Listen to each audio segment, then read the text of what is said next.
उज्जैनी की उस रात में एक अजीब सी निस्तब्धता थी। हवा बह रही थी, पर उसमें कोई बेचैनी नहीं थी। ऐसा लगता था मानो पूरा नगर किसी अनदेखे संकेत की प्रतीक्षा में ठहरा हुआ हो। महल की ऊंची अटारियों से छनकर आती दीपकों की रोशनी बता रही थी कि राजा विक्रमादित्य अभी सोए नहीं हैं। वे अकेले थे, न कोई मंत्री, न कोई सेवक, केवल वे और उनका मन।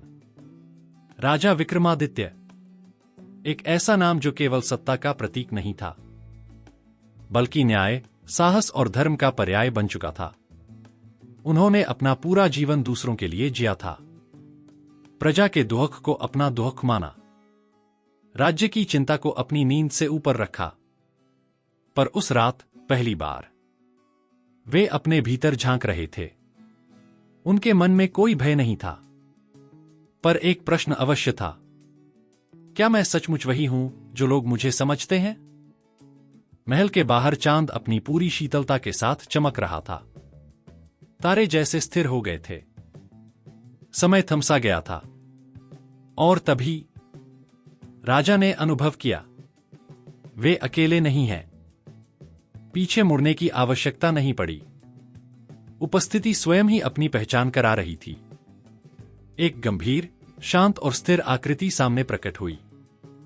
न उसमें क्रोध था, न करुणा, न मुस्कान, केवल संतुलन। वह बोले, मैं शनि हूं। राजा विक्रमादित्य ने बिना किसी भय के सिर झुका दिया। मुझे ज्ञात है, उन्होंने कहा, आप कर्मों का फल देने आते हैं। शनि की दृष्टि गहरी थी, ऐसी दृष्टि जो केवल वर्तमान नहीं, भूत और भविष्य दोनों को देखती है। उन्होंने कहा, लोग तुम्हें आदर्श राजा कहते हैं, पर अब समय है यह देखने का कि जब सब कुछ छिन जाएगा, तब भी तुम वही रहोगे या नहीं। राजा का स्वर शांत था। यदि मेरे कर्म सही हैं, तो किसी परीक्षा से भय नहीं। शनि ने कोई उत्तर नहीं दिया, बस इतना कहा, समय आरंभ होता है। और उसी क्षण जैसे भाग्य ने करवट ले ली। पहले परिवर्तन छोटे थे, इतने छोटे कि किसी ने ध्यान नहीं दिया। दरबार में निर्णयों पर फुसफुसाहट होने लगी।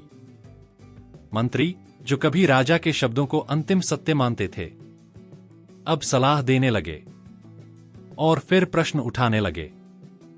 प्रजा में बातें फैलने लगीं। राजा का समय अच्छा नहीं चल रहा। राजा ने सब सुना, पर प्रतिक्रिया नहीं दी, क्योंकि वे जानते थे, हर मौसम सदा एक सा नहीं रहता। फिर समस्याएं बढ़ने लगीं। खजाने में कमी आने लगी। सीमाओं पर विद्रोह हुआ। व्यापार धीमा पड़ गया। और एक दिन एक ऐसा आरोप सामने आया जिसने सब कुछ बदल दिया। राजा पर अन्याय का आरोप लगाया गया। आरोप झूठा था।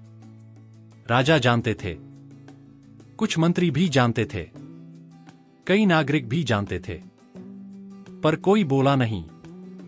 भीड़ चुप थी, क्योंकि भीड़ को सत्य से अधिक सुरक्षा प्रिय होती है। राजा विक्रमादित्य को कारागार में डाल दिया गया।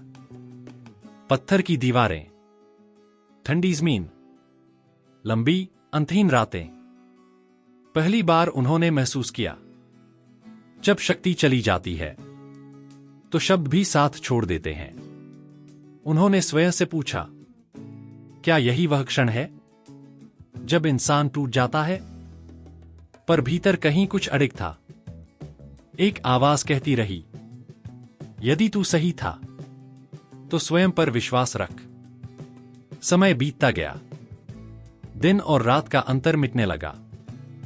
एक दिन आदेश आया, राजा को राज्य से निकाल दिया जाए।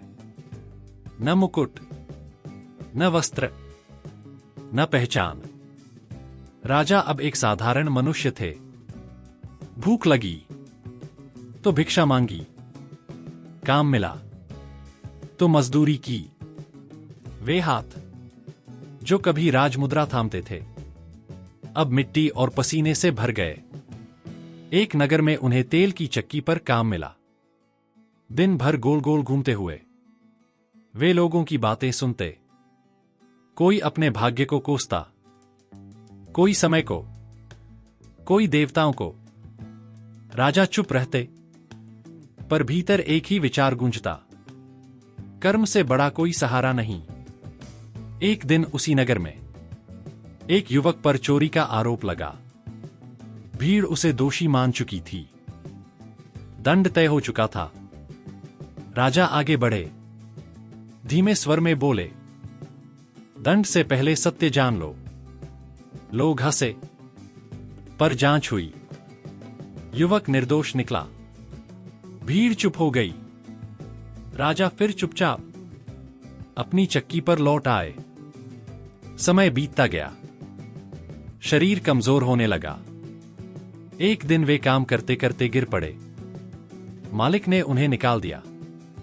वे नगर से बाहर एक पेड़ के नीचे बैठ गए, अकेले, थके हुए, पर भीतर कोई शिकायत नहीं थी। उसी समय पास के गांव में महामारी फैल गई। लोग डर के मारे घर छोड़ने से भी डरते थे। राजा ने सुना और वहां पहुंच गए। उन्होंने बीमारों की सेवा की, पानी पिलाया, घाव साफ किए, लोगों को ढांस दिया। किसी ने पूछा, तुम कौन हो? वे मुस्कुराए। एक इंसान। बीमारी ने उन्हें भी पकड़ लिया। जब जीवन और मृत्यु के बीच फासला बहुत कम रह गया, तभी वही गंभीर आकृति फिर प्रकट हुई। शनि बोले, विक्रमादित्य, तुम्हारी परीक्षा समाप्त हुई। राजा ने धीमे स्वर में पूछा, क्या मैं सफल हुआ? शनि ने कहा, तुम गिरे, पर टूटे नहीं। सब कुछ छिन गया, पर तुमने अपने मूल्य नहीं छोड़े। यही सच्ची विजय है। क्षण भर में सब बदल गया। राजा फिर उज्जैनी में थे। सिंहासन, सम्मान, प्रजा, पर अब वे वही राजा नहीं थे। सभा में उन्होंने कहा, जिस दिन मैंने सब खोया, उसी दिन मैंने पाया कि इंसान की पहचान उसके पद से नहीं, उसके चरित्र से होती है। यही कारण है कि राजा विक्रमादित्य और शनि की परीक्षा आज भी केवल कहानी नहीं, बल्कि जीवन का आईना है।